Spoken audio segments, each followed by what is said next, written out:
Hello আসসালামু আলাইকুম। এই যে আজকে খেলবো জনি টিগার গেমটা। চলেন আপনাদেরও খেলে দেখাই। মাত্র 2টা ম্যাচই খেলবো, তাও পুরাপুরি খেলবো না। চলেন খেলি। এখন লোড হইতাছে।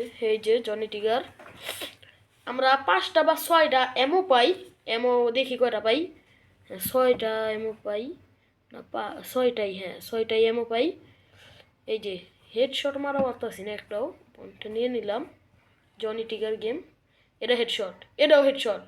না না না না না, হেডশট লাগে না। আহা, আমাকে মেরে ফেললো গাইস। এখন কি করা যায়? আমাকে তো মেরেই ফেললো বেশি। চলেন আবার দেখি, আরেকটা ম্যাচ শুরু করছি। আরেকটা ম্যাচের হাফ খেলবো। এটাও হেডশট, হেডশট, হেডশট। ও মাই গড, হেডশট। চলেন আরেকটা ম্যাচ খেলবো, কিন্তু এটার হাফ। আমি ফুল খেলতে পারবো না, কারণ আমার কাছে এখন সময় নেই। এক জায়গায় যাইতে হবে আমাকে। তো খেলে যাচ্ছি। আর আমি নতুন, একটা লাইক একটা সাবস্ক্রাইব করে দিয়েন প্লিজ। তো এবার ওইটা নিয়ে নিলাম। গেমটা শেষ করে দেবো এখনই। এটাকে হেডশট মেরে